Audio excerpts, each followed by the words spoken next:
Bapak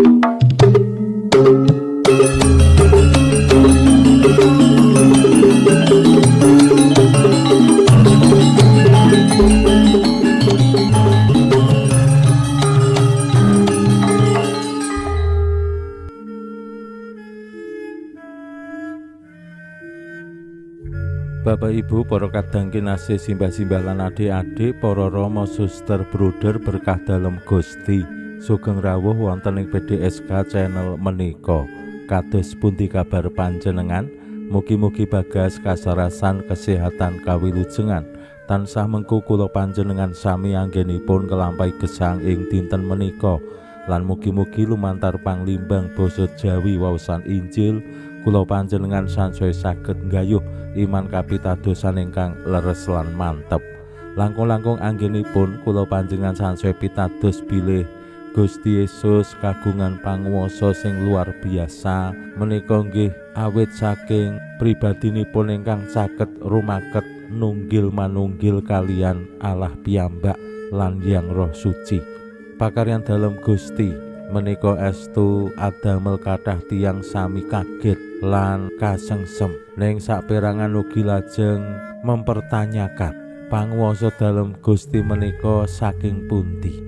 Awit wonten ing gesang kula panjenengan kemawon langkung-langkung jaman rumiyin yen wonten wong ampuh, wong sing bisa nambani wong lara kanthi mujarab, bisa ngluwari wong saking bebandaning roh-roh ala lan setan, menika lak kaanggep wong pinter. Mbah dukun, paranormal, tabib menika lak wong pinter, boten amargi pendidikane inggil S1, S2, S3 ning merga gadah kemampuan ingkang edapi-dapi ingkang boten sak lumrahe. Laning mriku lajeng nggih tuwuh pitakenan, duweni kemampuan kaya mengkono kuwi saka ngendi? Nek peparing dalem Allah, kanugrahan dalem Allah kok liyane ora do iso.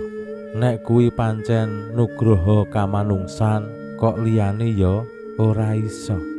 Mila kadangkala lajeng tiyang nyimpulaken, mesti duwe cekelan, mesti golek neng nggon papan-papan sing wingit, utawa duwe ngelmu sing kuno saengga bisa ngalahake roh-roh awon liyane sing kemampuan utawi ngelmune isih nom, kalah awu kalah tuwa.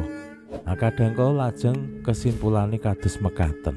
Gusti Yesus rikala sampun wiwit populer amargi pakaryan-pakaryanipun sing mujarab, sing estu adamel tiyang terheran-heran, penasaran.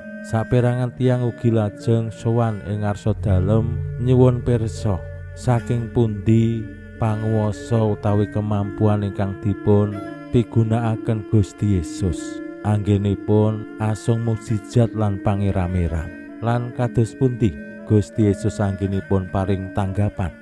Pramila monggo kita pirengaken sabda dalem Gusti ing dinten menika lan kita wiwiti kanthi sembahyang sawetawis. Konjo ing asma dalem Hyang Rama saha Hyang Putra tuwin Hyang Roh Suci. Amin. Suwawi sami munjuk Gusti Yesus sabda dalem Hyang Rama ingkang sampun manjalma, mugi karsa ngandika dhateng kawula wonten ing asepen ing telenging manah kawula, kabeh kegiatan lan panglipur ingkang manjing ing sabda dalem kapenuwana kawula mawi ing kawicaksanan dalem. Mugi-mugi srana anggen kawula maos lan mirengaken sabda dalem, kawula sansaya nunggil ing sampeyan dalem. Amin. Waosan Injil kapetik saking Injil Markus bab 3 ayat 21 ngantos dumugi 30. Nalika samono para ahli kitab sing teka nglurug saka Yerusalem padha kandha, wong iki kesurupan Beelzebul, anggone nundung setan nganggo ratuning setan. Gusti Yesus banjur dawuh nglumpukake wong-wong lan ngandikani, kepriye bisane setan nundung setan? Saking nagara sing cerah dhewe bakal bubrah, nagara mau ora bakal lestari, lan yen ana brayat sing cerah dhewe mokal bisane panggah. Lah yen setan padha congkrah dhewe lan misah-misah ora bakal lestari, nanging wis tekan ing watese. Mokal bisane ngleboni omahe wong gagah prakosa yen ora nelikung wong mau dhisik, yen wis lagi bisa njarah rayah omahe. Aku kandha sak benere kabeh dosa lan panyamah kang diucapake manungsa ana pangapurane, nanging sing sapa nyamah yang Roh Suci sak langgenge ora bakal ana pangapurane. Wong mau nggendong dosa langgeng. Iki mau dipangandikaake awit wong-wong padha muni wong iki kesurupan setan. Makaten sabda dalem Gusti. Suawi sami munjuk Gusti, kawula munjuk sembah nuwun karana sabda dalem dadosa obor ingkang madhangi margining gesang kawula. Katuntuna kawula sageta sabda dalem menika numusi manah ngantos tansah ngrembaka kangge nggayuh gesang ing swarga. Amin. Bapak Ibu para kadang kinasih simbah-simbah lan adik-adik, rawuh dalem Gusti lan pakaryan dalem ingkang luar biasa ingkang adamel tiyang kathah lajeng kasengsem terus nderek panjenenganing wonten ing pundi papan anggenipun Gusti Yesus makarya mesti laris kathah tiyang sing sowan lan ngrawuhi. Menika tentu adamel masyarakat rikala semanten ya penasaran kados ing jaman Kidalang Sena sekitar tahun 2018 menika lak dados dalang kondang viral boten namung sacara visual langsung ning nggih wonten ing media sosial termasuk YouTube lan ing pundi papan ing wanci menapa kemawon dadi omongan. Merga do tertarik do seneng nonton anggone Kidalang Sena almarhum menika mayang. Mbok menawi Gusti Yesus langkung saking Kidalang Sena anggenipun terkenal. Kala wingi umpamane dipun ngendikaaken masyarakat saking kitha-kitha kathah ya Yerusalem, Galilea, Idumea lan sakiwa tengene Kali Yordan padha sowan ambyuk. Tentu lajeng nuwuhake pitakenan-pitakenan, wong iki sapa? Kok bisa gawe pakaryan sing edapi-edapi, sing laris, terus wong loro ya bisa langsung mari, wong sing kesurupan roh ala ya bisa langsung luar. Ha menika tentu luar biasa. Ning angel anggenipun nalar.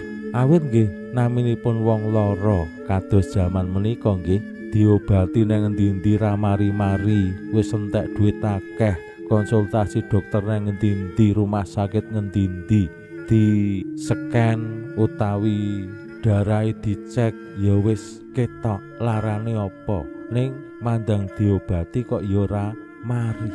Menika sacara ngelmu kedokteran kedah adhedhasar pengetahuan, ning rikala sowanangne wong pinter umpamane kados kula nate loro wis diobati ora mari-mari ning mandang mung ditempeli godhong lere CD 3 dina mari.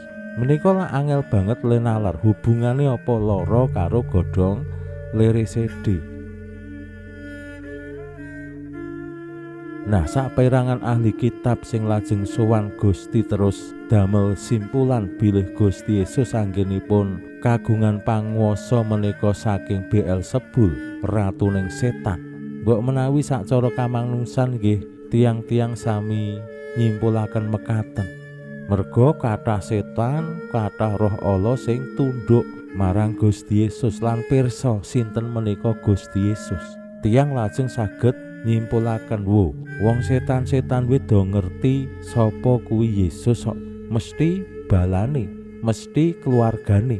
Ha menika salah setunggal tantangan pastoral ingkang dipun adepi Gusti Yesus. Yen kala wingi lajeng Gusti Yesus diwastani wis ora waras, dinten menika Gusti Yesus diwastani kesurupan setan. Menika salah satu sisi anggenipun ngadepi risiko pastoral lan Gusti Yesus kanthi penuh keyakinan panguwasa dalem boten saking panguwasaning setan ning awit saking Allah piyambak ingkang ngutus Yang Roh Suci dedalem ing panjenengane. Yang Roh Suci menika ingkang makarya lan adamel pangeram-eram ngetingalake kawilujengan dalem Allah marang donya lan umat manungsa. Pinujio Allah sakmenika sarta ing salami-laminipun, salam sehat, salam bahagia, salam katentreman, lan mugi-mugi lumantar panglimbang dinten menika kula panjenengan tansah jinangkung ing berkah dalem Gusti ingkang Maha Kuwasa, Hyang Rama saha Hyang Putra tuwin Hyang Roh Suci. Amin.